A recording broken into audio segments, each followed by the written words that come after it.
उद्धरे आत्मान आत्मानम्।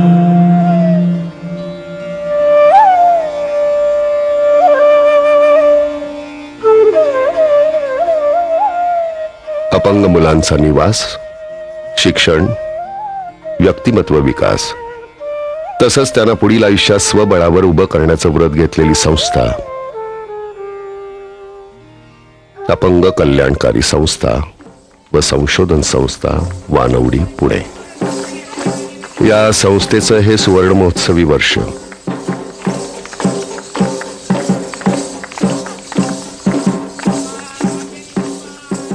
या संस्थेचे संस्थापक doctor RG Kakade servants of इंडियाचे कार्यकर्ते, गोखले इन्स्टिट्यूटचे चेअरमन, अनेक समाजोपयोगी कार्य करणाऱ्या संस्थांचे प्रणेते।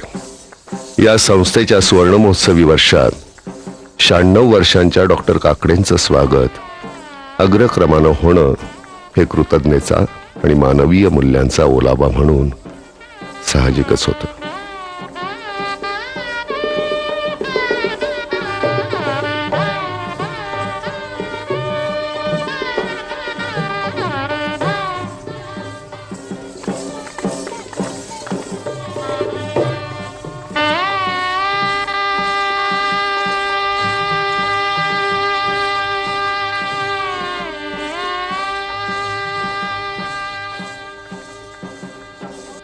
आपणच लावलेल्या या रोपट्याचा आज वृक्ष झालेला बघून डॉक्टर काकडेंना धन्य वाटणं जेवढं सहज तेवढंच आठवणींचे कड येणं हेही अपेक्षित होतं।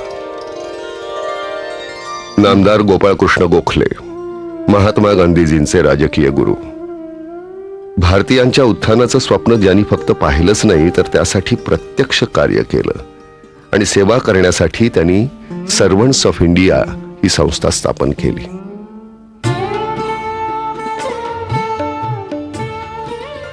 संस्थेचा कार्यकर्ता हा देशभक्त, बंधुतेच्या प्रेमानं भारतीयांशी बांधलेला आणि विश्वाशी मानवतेने जोडलेला असावा म्हणून संस्थेत काम करताना शपथ घ्यायचा। The country shall always be the first in my thoughts, and I will give to her service the best that is in me. In serving the country, I will see no personal advantage for myself. I will regard all Indians as brothers and work for the advancement of all without distinction of caste and creed. I will devote no part of my energies to earning money for myself. हे व्रत होतं समाजातील दुर्बलांचं उन्नयन करण्याचं, समाजकार्याशी प्रतिबद्ध होण्याचं। अशा मुशीतून तयार झालेले डॉक्टर रघुनाथ गोविंद काकडे। डोळ्यात स्वप्न होती, मनात अदम्य इच्छा होती, राष्ट्रसेवेची आत्यंतिक इच्छा असलेलं व्यक्तित्व, समाजातल्या दुर्बल घटकांची स्वातंत्र्योत्तर काळात प्रगती व्हावी यासाठी धडपडणारं व्यक्तित्व। अनेक दिवसापासून आंदोलत असलेलं आपलं मानस त्यांनी आपल्या सहकाऱ्यांजवळ एक दिवस व्यक्त केलं।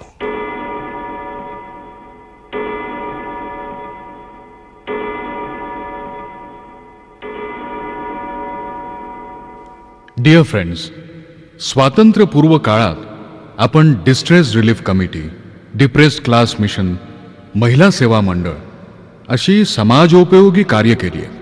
स्वातंत्र्यानंतर विकासाच्या दृष्टीनं रुरल डेव्हलपमेंट अँड कोऑपरेशन, शेती, सहकार, साखर उद्योग, तुरुंगातील कैद्यांचं पुनर्वसन, रिमांड होममधल्या मुलांचं शिक्षण, वडार फासे पारधी जमातीला मेनस्ट्रीम मध्ये आणून त्यांचा विकास, अशी अनेक कामं आपण सर्वंट्स ऑफ इंडिया ह्या आपल्या संस्थेच्या माध्यमातून केली आहेत। परवा मी मुंबईला गेलो होतो तेव्हा आपल्या संस्थेच्या एक senior member Mrs Kamalabai Nimkar यांचं कार्य पाहून आलो। वाह, त्यांनी फिजिकली हँडिकॅप्ड मुलांसाठी हॉस्टेल सुरू केलंय। फ्रेंड्स, खरंच ह्या हँडिकॅप्ड मुलांना अडगळीची वस्तू समजलं जातं। I think we should start working for these children.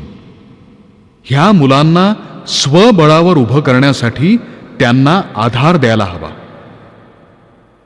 त्यांच्यासाठी एक वसतिगृह आपण सुरू करावं असा प्रस्ताव मी आपल्यासमोर मांडित आहे.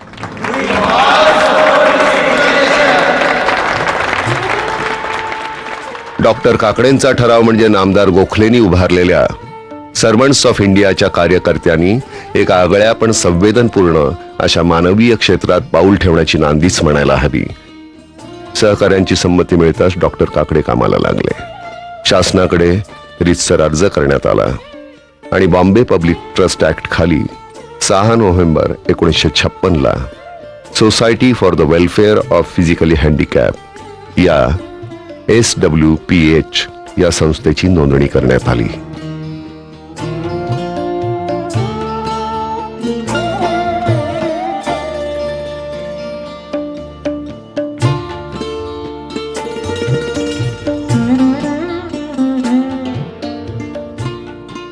तत्कालीन मुख्यमंत्री श्री मोरारजी देसाई यांनी 5,000 रुपयाची वैयक्तिक देणगी दिली आणि त्यातूनच कामाला सुरुवात झाली.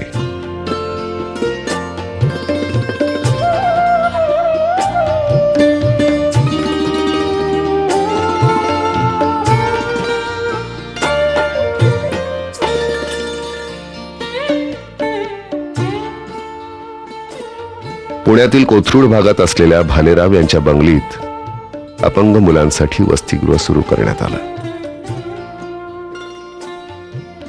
वसतिगृहात मुलांना आणण्यासाठी पालकांशी संवाद सुरू होता. जागेची व्यवस्था झाली, त्याचबरोबर देणगीदारानेही मदतीचा हात पुढे केला. जहांगीर नर्सिंग होमने 2 कॉट्स दिल्या.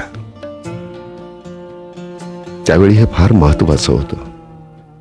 दिवसभर मुलांना ठेवण्यास पालक तयार होते, पण कायम निवासासाठी मुलं या वसतिगृहात ठेवण्यास कुणीच पालक तयार नव्हते. तसेच काही दिवस, महिने गेले आणि एक दिवस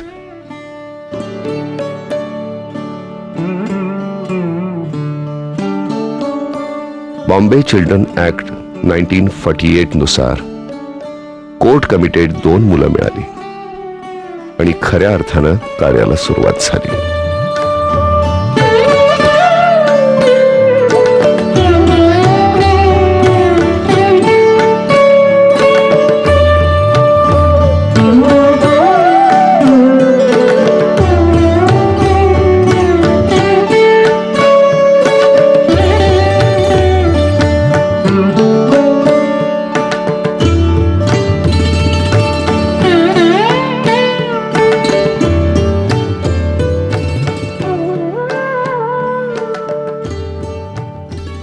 फक्त जागा म्हणजे वसतिगृह नसतं. या मुलांची जेवणाची जिव्हाळ्यानं काळजी घेण्यासाठी एका सेवाभावी संस्थेतल्या महिलांनी पुढाकार घेतला. अपंग मुलांचं मानस दृढ करायचं असेल तर शिक्षण हा त्याचा पाया असतो. म्हणून या मुलांना स्वबळावर उभं करण्यासाठी नॉर्मल स्कूलमध्ये त्यांचं शिक्षण सुरू झालं.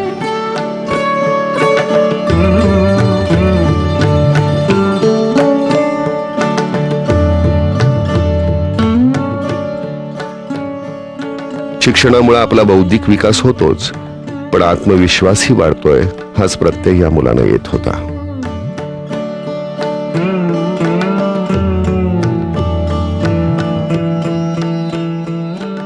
आता वसतिगृहाबद्दल लोकांना विश्वास वाटू लागला. कोर्ट कमिटेड मुलाव्यतिरिक्त इतरही मुलं या संस्थेत येत होती.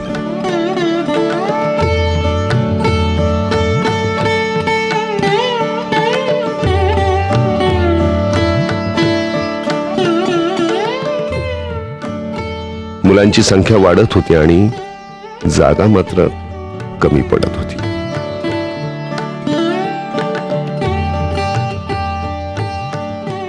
डॉक्टर काकडेंना संस्थेच्या विकासाचा आलेख चढत्या क्रमानं जाणार आहे याची खात्री होती आणि म्हणूनच त्यांनी जागेसाठी अर्ज केला.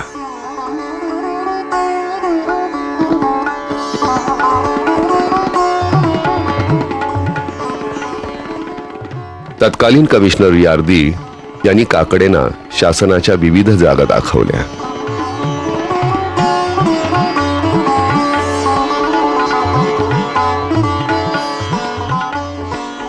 त्यापैकी गावापासून दूर असलेली पण निवांत अशी वानवडीची जागा काकड्यांना आवडली. वैराण मुलूक आणि वैराण जीव सुशोभित करण्यासाठी प्रयत्नांची पराकाष्ठा करू. जागा मिळताच काकडे आणि सहकारी इमारतीच्या कामाला लागले. सर्व सोयींनी युक्त अशा इमारतीचा आराखडा तयार करण्यात आला आणि इमारत निधीसाठी शासनाकडे अर्ज करून राज्य शासनाचं 74,000 रुपयाचं तर केंद्र शासनाचं 90,000 रुपयाचं अनुदान मिळालं आणि बांधकामाला वेग आला.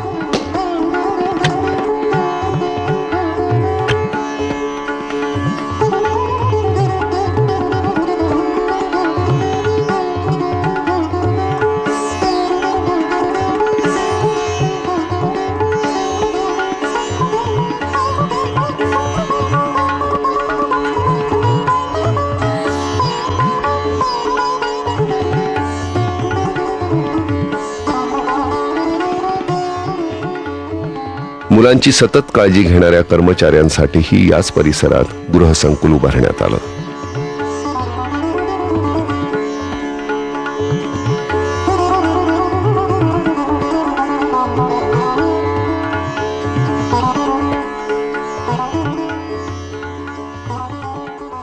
मुलांचं मायेचं घर तयार झालं. 1962 मध्ये तत्कालीन राज्यपाल डॉक्टर प्रकाश यांच्या हस्ते इमारतीचं उद्घाटन झालं. मुलांची मनं उल्हासित राहावीत म्हणून परिसरही फुलाझाडांनी सुशोभित केला. डॉक्टर काकड्यांच्या मनातलं हे रोप जनमानसात रुजत होतं, त्याचा वृक्ष होत होता.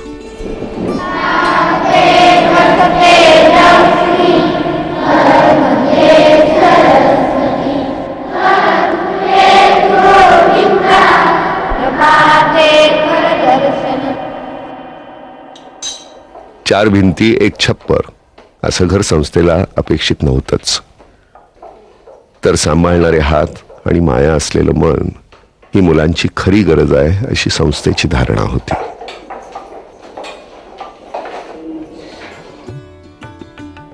मुलांच्या सर्वांगीण व्यक्तिमत्व विकासाचा ध्यास संस्थेने घेतला होता.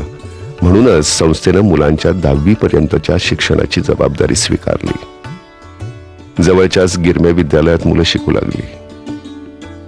मुलांच्या वैद्यकीय गरजांसाठी ताराचंद रामनाथ हॉस्पिटलनं मदत केली. मुलांचं आरोग्य आणि शिक्षण दोन्हींची व्यवस्थित काळजी इथं घेतली जात होती. शिक्षणानंतर रोजगारासाठी हात पुढं करण्यापेक्षा स्वतःच रोजगार निर्माण करण्याची जिद्द त्यांना मिळावी म्हणून मुलांना सुतारकाम शिकवण्यात येऊ लागलं.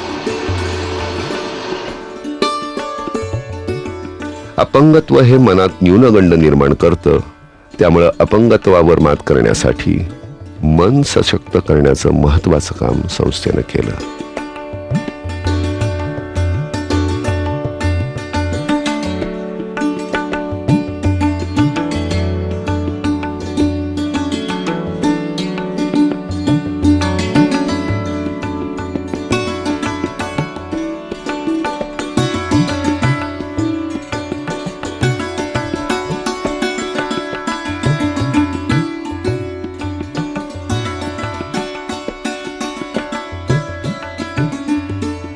संस्थेचा दिनक्रम चालू होता आणि एकदा काय झालं कोणास ठाऊक, शासकीय अनुदानात दिरंगाई होती की व्यवस्थेत कुठं गडबड झाली. धान्याचा खडखडाट होता.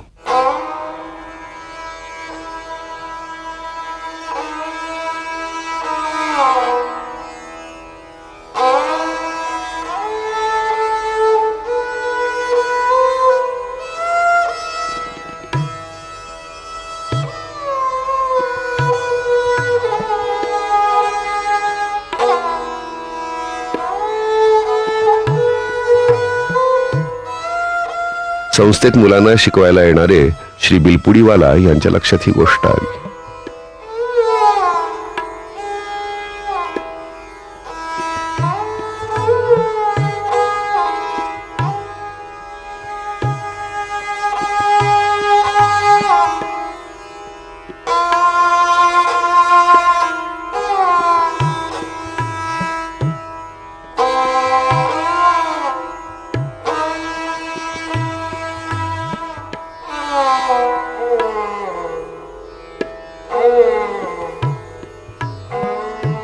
त्यांनी गिरमे शाळेतल्या मुलांना आवाहन केलं. प्रिय विद्यार्थी मित्रांनो, आज मी मुद्दाम तुम्हाला भेटायला आलो आहे. तुमच्या शेजारी बसणारा अपंग मुलगा आज शाळेत का आलेला नाहीये, आणि जो आलेला आहे तो असा निस्तेज का दिसतोय? त्यांना घासभर सुद्धा अन्न मिळालेलं नाही हे तुम्हाला माहित आहे का? आपण त्यांच्यासाठी काय करू शकतो? एक कांदा, एक बटाटा, मुठभर धान्य नक्कीच आणू शकतो, नाही का?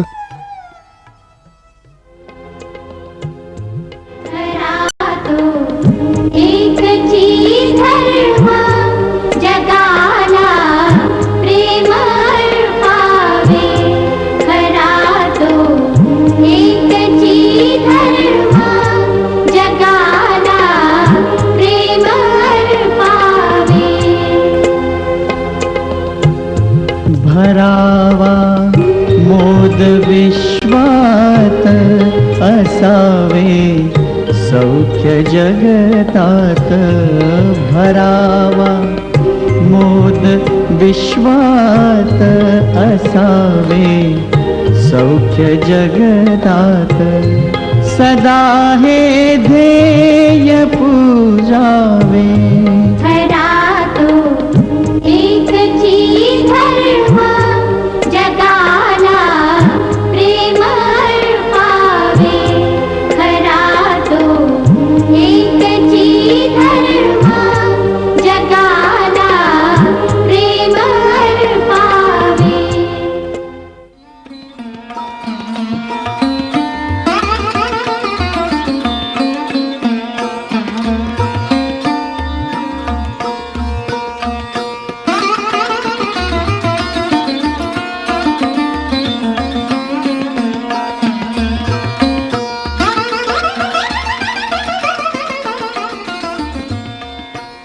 चिमुकल्यानी चिमुकल्याना चिमुकली मदत केली आणि साऱ्या चिमुकल्यांचे चेहरे फुलले.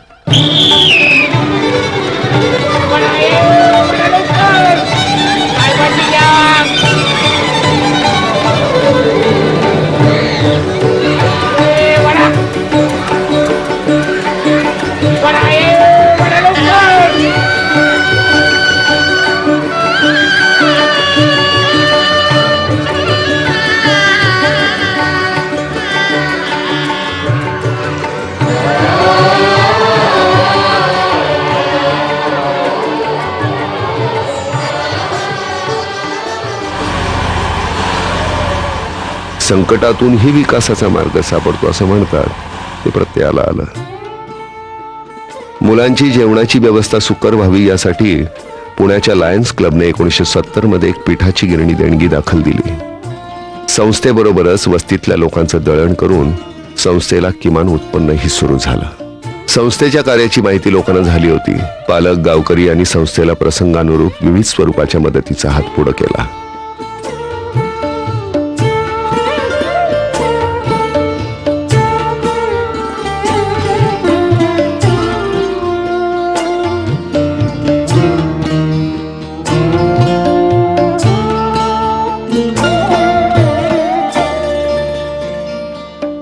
मग वस्तू स्वरूपात देणगी असो की वाढदिवस, विवाह, प्रित्यर्थ, स्नेह भोजन असो.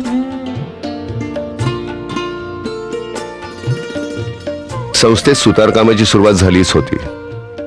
फर्निचर तर मुलांनीच बनवलं होतं, पण त्याशिवाय तयार केलेल्या विविध वस्तूंसाठी एक विक्री केंद्र आणि कार्यालय लक्ष्मी रोडला सुरू करण्यात आलं.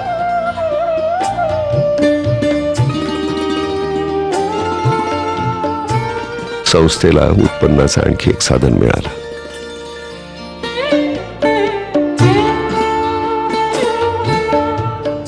मुलांच्या शिक्षणाची जबाबदारी तर घेतलेलीच होती, पण लहान मुलांना शिक्षणासाठी बाहेर घेऊन जाणं खूप त्रासदायक व्हायचं. त्यांना सोयीचं व्हावं म्हणून 1986 मध्ये संस्थेतच प्राथमिक शाळा सुरू केली.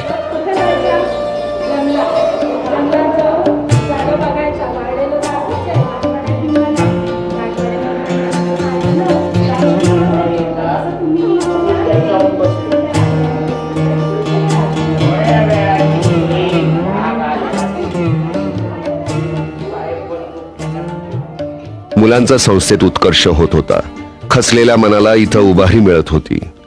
पुनर्वसित विद्यार्थी समाजात सन्मानानं राहत होते हे बघून अपंग मुलींचे पालक प्रवेशासाठी येऊ लागले.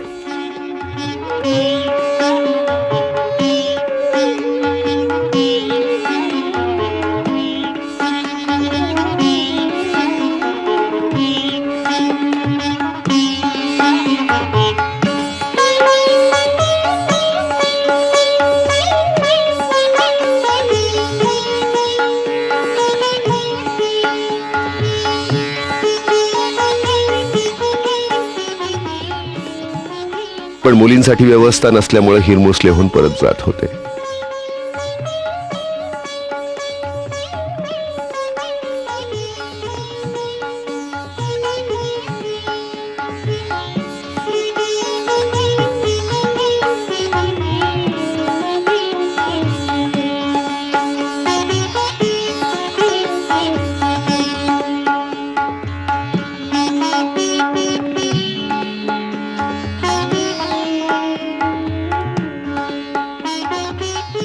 संस्थेच्या रौप्य महोत्सवी वर्षी एक ठराव करून मुलींच्या प्रवेशाला संमती दिली.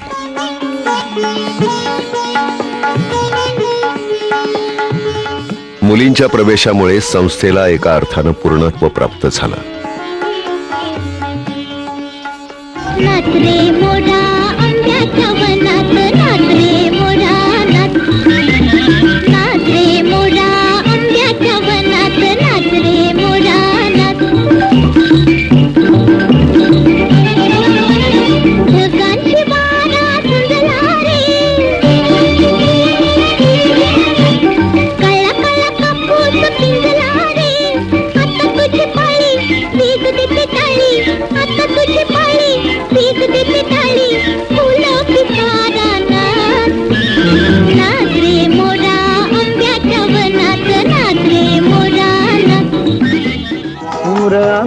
सरदार आम्हाला काय कुणाची भीती.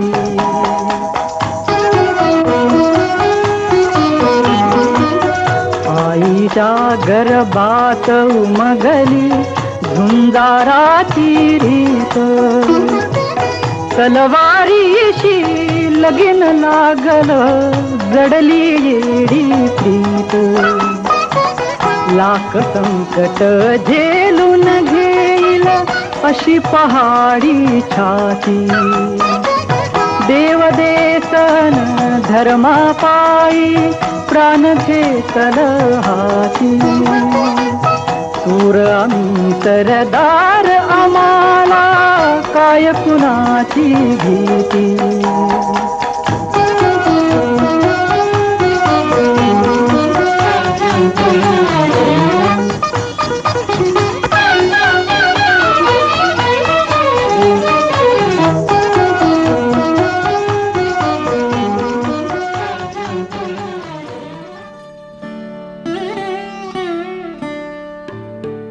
मुलामुलींचं सहशिक्षण, सहाध्याय, त्याला मिळालेली व्यवस्थापनाची मायेची ऊब, सेवकांची तत्परता असे सर्व स्नेहबंध एकमेकात गुंफले जात होते आणि ध्येयासक्त प्रवासाची एक घट्ट वीण तयार होत होती.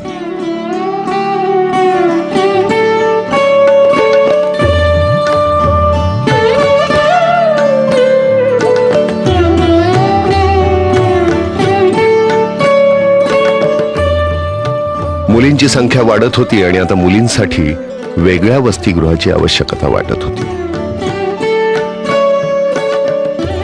शासनाकडून मिळालेल्या 2.5 लाखाच्या अनुदानात आणखी देणग्या मिळवून 1991 मध्ये मुलींसाठी स्वतंत्र वसतिगृह बांधला. देशाच्या मातृशक्तीची ही बीजे संस्थेत विकसित होत होती. अभ्यास, खेळ आणि पूरक शिक्षणानं समृद्ध होत होती. व्यंगावर पूर्णपणे मात करणं अजूनही शक्य नाहीये, पण काही प्रमाणात का होईना स्वयंपूर्ण होण्यासाठी गरजू मुलामुलींवर शस्त्रक्रियेची आवश्यकता होती. फिरोदिया ट्रस्टनं संचेती हॉस्पिटलला 45,000 रुपये दिले. त्यातून संस्थेच्या गरजू मुलामुलींवर शस्त्रक्रिया करण्यात आल्या.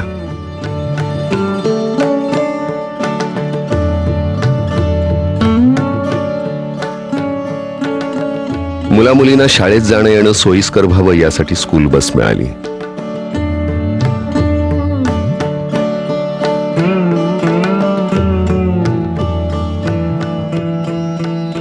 रुग्णवाहिका सुद्धा मिळाली. 1956 पासून सुरू झालेल्या संस्थेच्या कार्यक्षम व्यवस्थापनात कालांतरानं नव्या उमेदीची, नव्या विचारांची माणसं येत होती आणि संस्था अधिक जोमानं विकसित होत होती.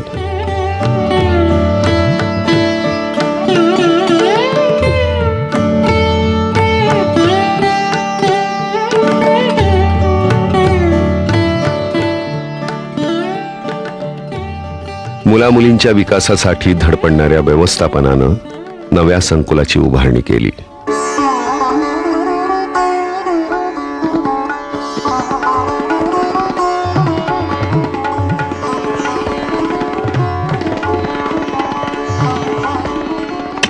मुलामुलींना सगळ्या सुविधा मिळाव्या म्हणून नव्या इमारतीचा आराखडा करतानाच विचार करण्यात आला.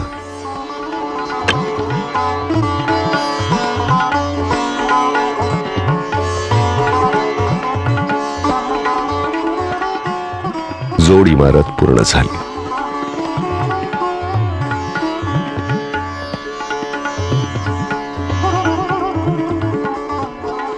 शाळेसाठी स्वतंत्र खोल्या आणि विविध विभागासाठी विविध कक्ष अशी योजना करण्यात आली.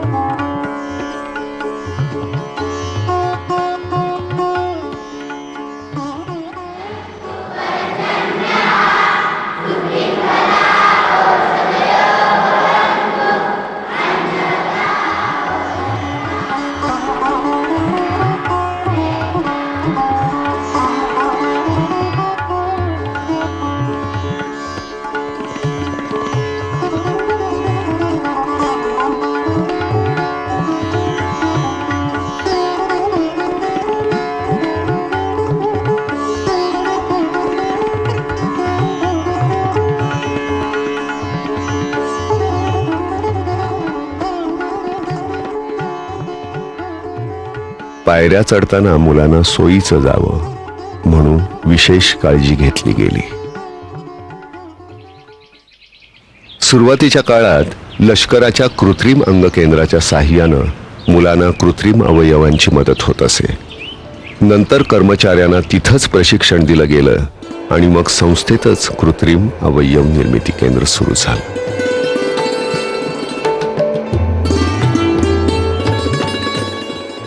इथे प्रत्येक मुलामुलींच्या गरजेप्रमाणे तज्ञ डॉक्टरांच्या सल्ल्यानं अवयव निर्माण करण्यात येऊ लागले. संस्थेनं स्वयंपूर्णतेकडे जाणारा एक टप्पा गाठला असं म्हणायला हरकत नाही.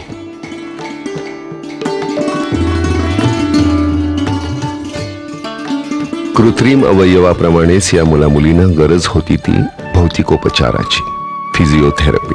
रोज थोडा वेळ त्यांच्याकडनं आवश्यक त्या हालचाली करून घेणं हाही उपचाराचा एक भाग. त्यासाठी वेगळ्या कक्षाची निर्मिती करण्यात आली. रोज तज्ञांकडून भौतिकोपचार केल्यामुळं हालचालीतला आत्मविश्वास वाढला.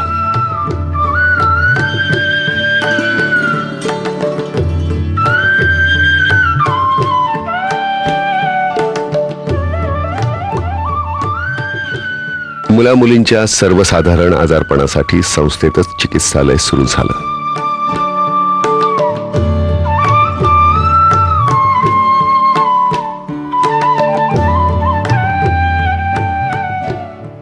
रुग्णालय सुद्धा सुरू करण्यात आलं, जिथं रुग्ण आणि त्याचे नातेवाईक राहू शकतात.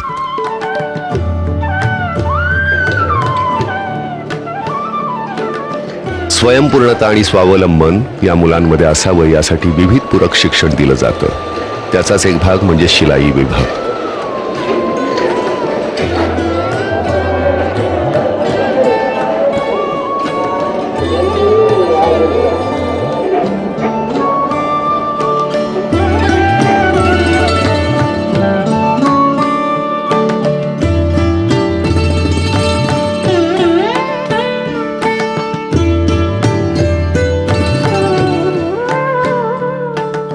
मुलींनी भरतकामातही प्रावीण्य मिळवलं, पुरस्कार मिळवले.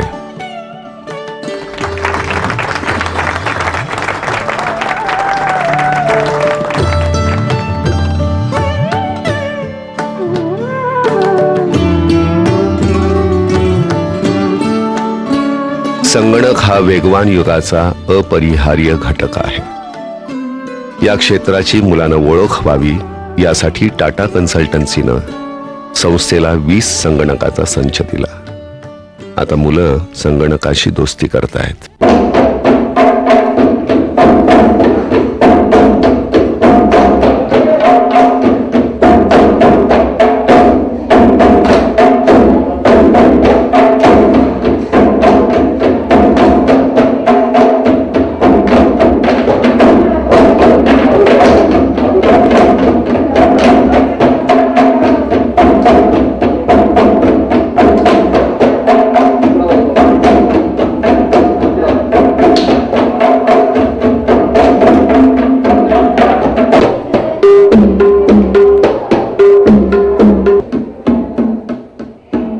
संगीत हा आमच्याही जीवनाचा भाग आहे, असंच या साधनेतून ही मुलं सांगत असतात.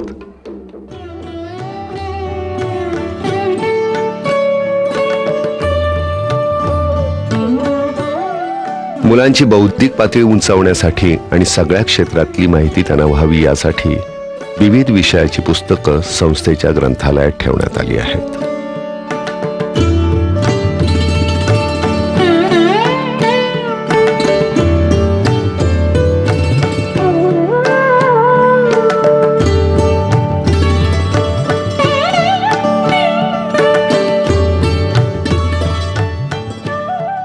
इथं मुलांसाठी आधुनिक उपकरणांनी सुसज्ज अशी व्यायामशाळा आहे.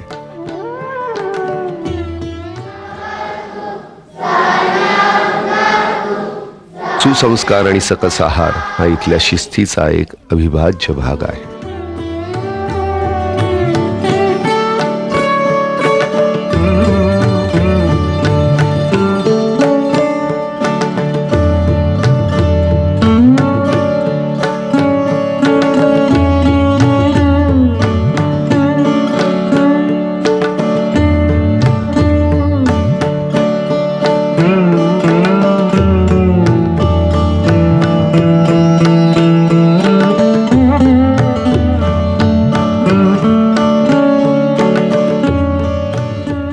संचालक मंडळ आणि मानक डॉक्टरांचं पथक मुलांच्या शारीरिक आणि मानसिक विकासासाठी सज्ज आहे.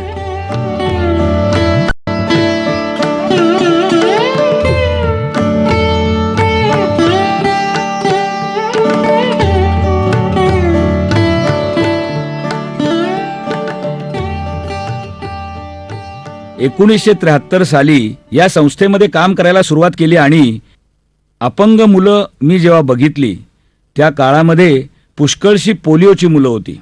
आजकाल आपल्याला एवढी पोलिओची मुलं दिसत नाहीत, पण पोलिओच्या मुलांवर काम केल्यानंतर तो मुलगा जेव्हा आपल्या संस्थेत रांगत आलेला असायचा, तो मुलगा स्वतःच्या पायावर उभा राहून जेव्हा समाजात ताठ मानेनं चालायला लागला, त्याचं जे समाधान मिळालं त्याचं मला व्यसन लागलं. आणि असाच एक आणखीन व्यसनी आणि ह्या ध्येयानं झपाटलेला असाच एक जोडीदार मला लाभला, डॉक्टर सतीश जैन. आम्ही दोघं मिळून या संस्थेतल्या मुलांवर व्यंग निवारण शस्त्रक्रिया आणि उपचार करत असतो. हे उपचार करत असताना साध्या साध्या व्यायामांपासून ते अत्याधुनिक उपकरणांचा वापर आम्ही करतच असतो. त्याही पेक्षा महत्त्वाचं म्हणजे ह्या मुलांना मानसिक उभारी देण्याचा आमचा सतत प्रयत्न असतो.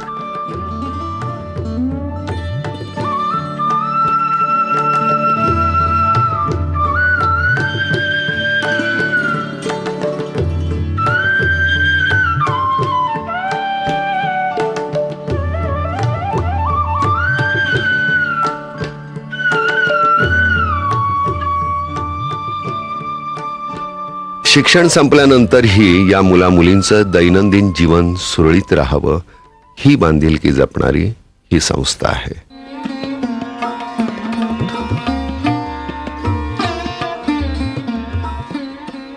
एक युवक कोथळे यांना जाणं येणं सुलभ व्हावं म्हणून संस्थेनं 3 चाकी सायकल त्यांच्या घरी जाऊन त्यांना भेट दिली.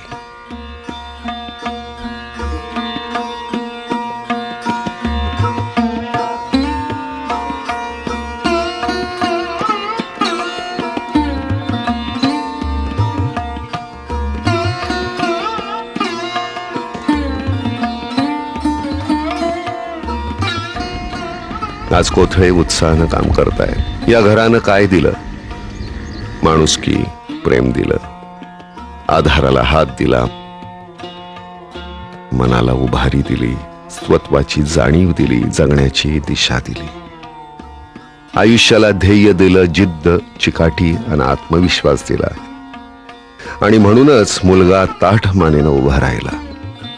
आणि म्हणूनच मुलगा ताठ मानेनं उभा राहिला.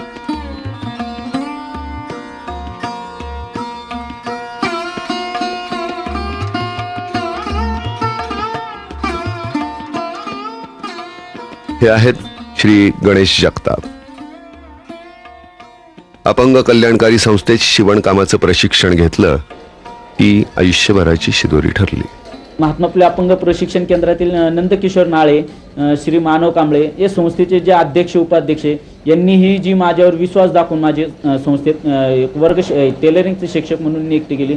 वानवडीने जे शिवणकामाचं प्रशिक्षण दिलेलं होतं त्या प्रशिक्षणाच्या आधारावरच मी स्वतःच्या पायावर सक्षम उभा झालो होतो. एकंदरीत अपंग कल्याणकारी संस्थेने माझं एक आर्थिक पुनर्वसनच केलं होतं. नितीन पवार संस्थेचा विद्यार्थी, STD बूथ चालवतो.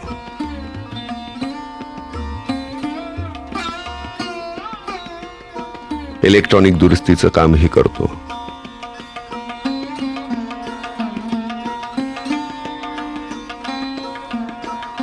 सध्याचे दिवस संस्थेमुळेच पाहायला मिळाले असं आवर्जून सांगतो.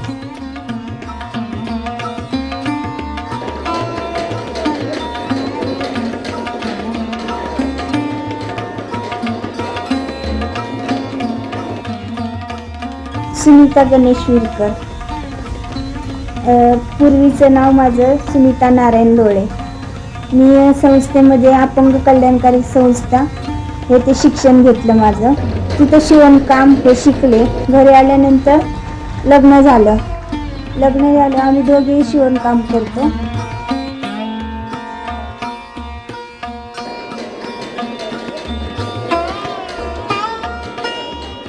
एक मुलगा आहे. मुलाचं नाव युवराज गणेश विरकर.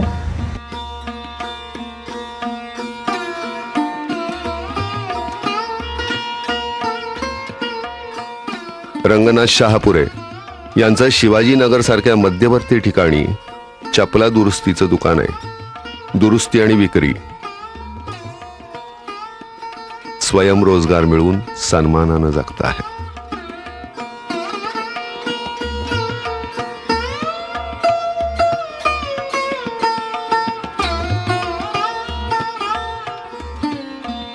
ह्या ऊसाचं आणि माझ्यासारख्याच आयुष्य सारखंच जीवनात जगायचं असेल तर आधी सरक्यातनं पिळून निघावं लागतं.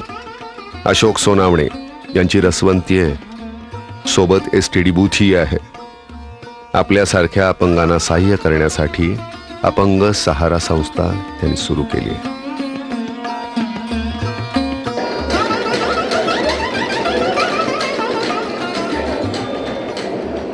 श्रावण गायकवाड संस्थेत शिलाई प्रशिक्षण घेऊन स्वतः शिलाईचं दुकान काढलं. जिद्द अशी की आणखी 4 जणांना रोजगारही दिला आणि आता कापड दुकान सुरू केलंय.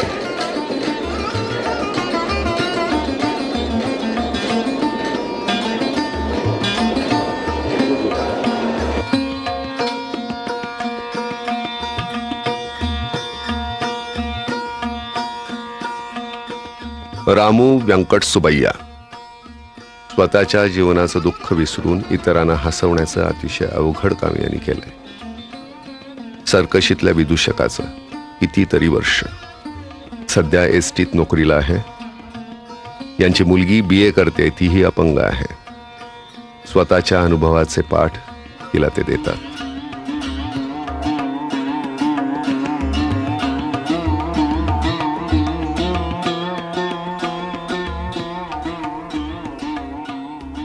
शिका.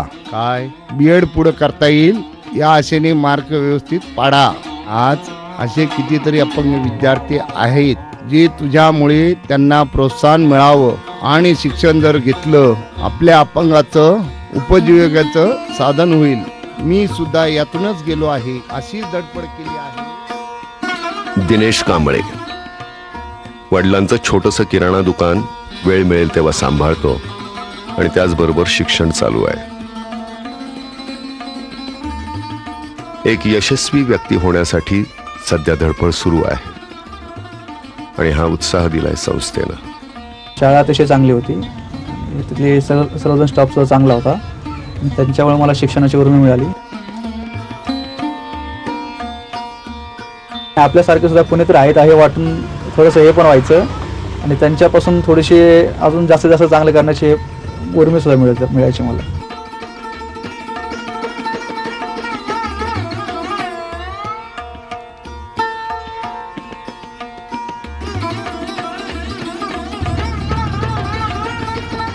नमस्कार, मी के.व्ही. गडगे. सिव्हिल इंजिनियर, व्हॅल्यू, स्वतःची एजन्सी आहे, अनेक व्यवसाय आहेत. लौकिकदृष्ट्या श्रीमंती आली आहे, पण हा यशाचा मार्ग संस्थेने दिलेल्या आत्मविश्वासानंच मिळाला याचं भानही त्यांना आहे. संस्थेत आल्यामुळं ॲक्च्युली माझी शैक्षणिक प्रगती खूपच झाली. मी आज अपंग कल्याणकारी संस्थेत असल्यामुळं मी आजपर्यंत शिक्षण घेऊ शकलो. शिक्षणाशिवाय स्वावलंबन म्हणजे प्रत्येकाने स्वावलंबी कसं व्हावं ही गोष्ट तिथं शिकवली. शिवाय शिक्षणासाठी लागणारा सगळं शैक्षणिक वस्तू, कपडे किंवा प्रत्येक दैनंदिन गोष्टी, पुस्तकं वगैरे हे सगळे संस्थेतनंच पुरवले गेले आणि त्यामुळेच ॲक्च्युली प्रगती करता आली. माझं लग्न 1991 साली झालं. मिसेस MA BEd आहे, पण इथेही गप्प न बसून देता तिला शॉप एक चांगल्यापैकी एक करून दिलेला आहे. ज्यावेळेस लग्न ठरवण्यासाठी गेलो त्यावेळेस पहिल्यांदाच कल्पना दिली होती अगोदरच किंवा मी अपंग आहे, उजव्या पायाने अपंग आहे, परंतु मी कशात कमी नाही आहे. मी कोणतीही गोष्ट करू शकतो. इव्हन 2 व्हीलर 4 व्हीलर कोणतीही गोष्ट मी चालवू शकतो जरी अपंग असल्यामुळे. आणि ही परिस्थिती मी त्यांना अगोदरच कल्पना दिली होती. आजच्या घडीला मला 2 मुलं आहेत आणि दे आर हॅपी.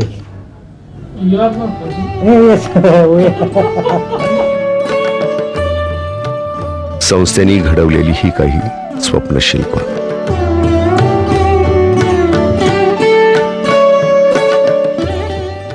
तर चांगल्या प्रकारचं आपल्या संस्थेचं या काम आहे. दुसरीमध्ये आमची मुलगी आज 1 नंबरनी पास झाली.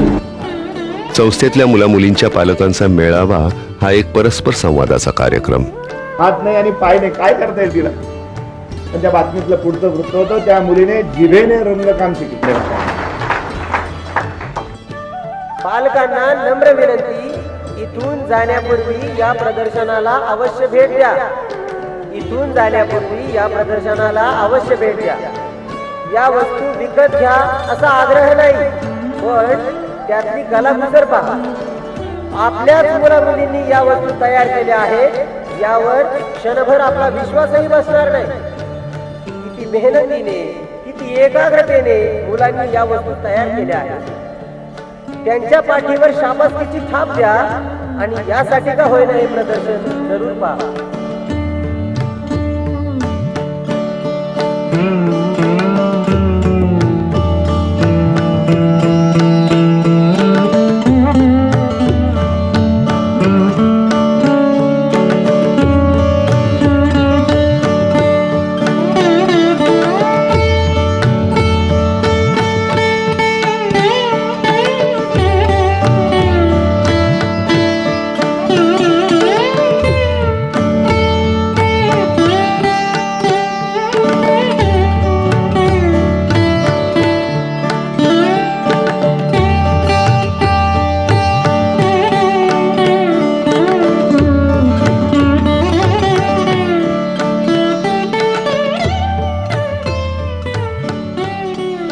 येणाऱ्या पाहुण्यांच्या हस्ते वृक्षारोपण हा संस्थेचा अनेक वर्षाचा रिवाज.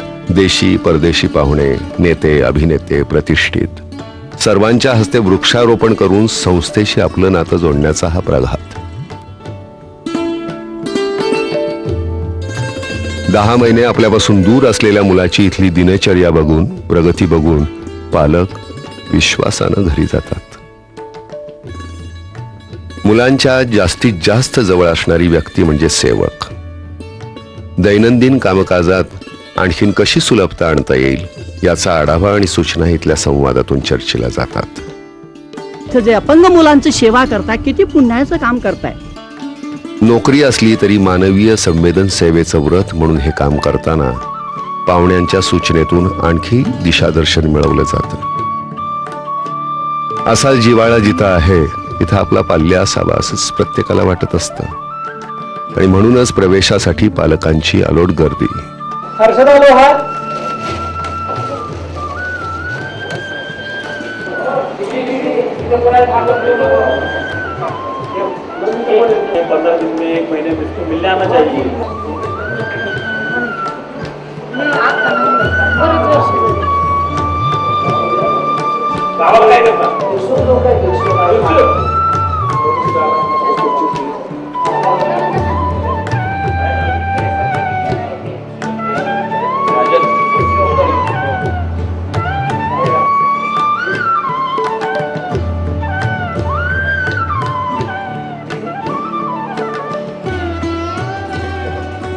मुलांच्या शारीरिक मर्यादा आणि आरोग्य समजून तसंच त्याची नोंद करून घेतल्यानंतरच प्रवेश दिला जातो.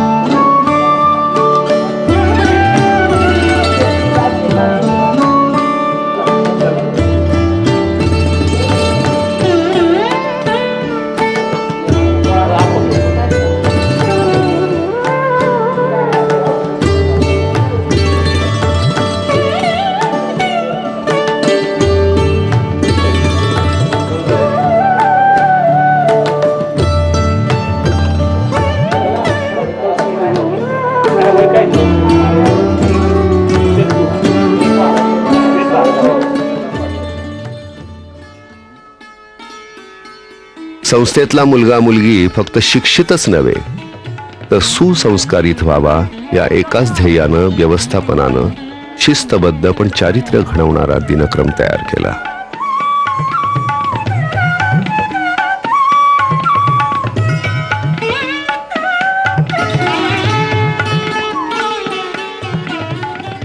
समाज प्रवाहात उडी घेताना उणेपणाचं दडपण न राहता परिपूर्णतेचा ध्यास मुलांच्या मनात असावा हीच अपेक्षा ठेवून गेली अनेक वर्ष हा दिनक्रम चालू आहे.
या संस्थेचं हे सुवर्ण महोत्सवी वर्ष.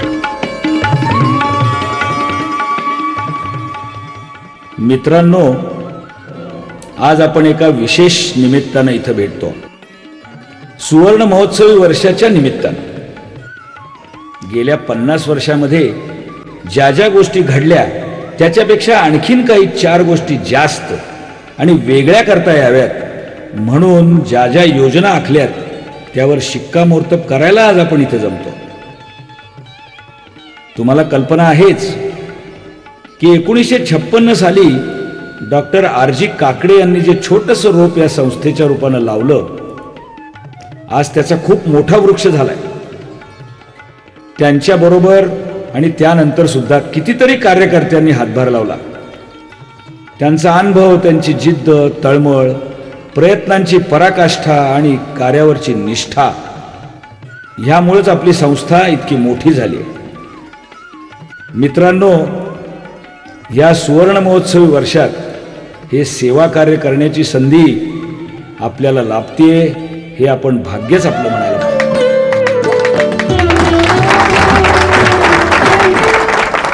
संस्थेच्या संचालकांनी महत्वाकांक्षी 3.5 कोटी खर्चाच्या योजनेचा संकल्प केला आहे. मुलांसाठी 100, मुलींसाठी 100 खाटांचं वसतिगृह या वास्तूला जोडूनच उभं करायचं आहे. ITIच्या धर्तीवर कोर्सेस सुरू करायचे आहेत. शिक्षण घेऊन बाहेर पडलेल्या मुलामुलींसाठी सल्ला केंद्र सुरू करायचं आहे.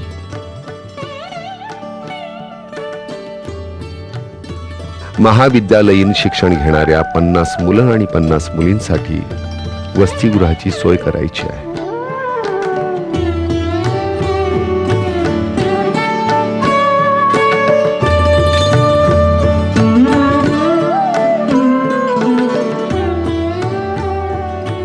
संस्थेचे संचालक मंडळ, सभासद, हितचिंतक, शिक्षक, सेवक, माजी विद्यार्थी आणि संस्थेतील मुलं मुली आर्थिक सहाय्यासाठी बाहेर पडणार आहेत. आपल्या सहकार्याची अपेक्षा आहे. भरावा मोद विश्वात असावे सौख्य जगतात. भरावा मोद विश्वात असावे सौख्य जगतात. सदा हे ध्येय पूजावे. एक जी धर्म जगाला प्रेम अर्पावे. खरा तो एक जी धर्म जगाला प्रेम अर्पावे.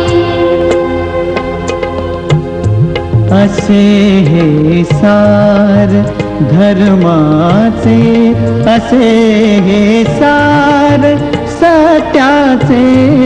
असे हे सार धर्माचे, असे हे सार सत्याचे. परार्थ प्राण ही द्यावे. खरा तो एक जी धर्म जगाला प्रेम अर्पावे. खरा तो एक जी धर्म जगाला प्रेम अर्पावे. जयाला धर्म तो प्यारा, जयाला देव तो प्यारा.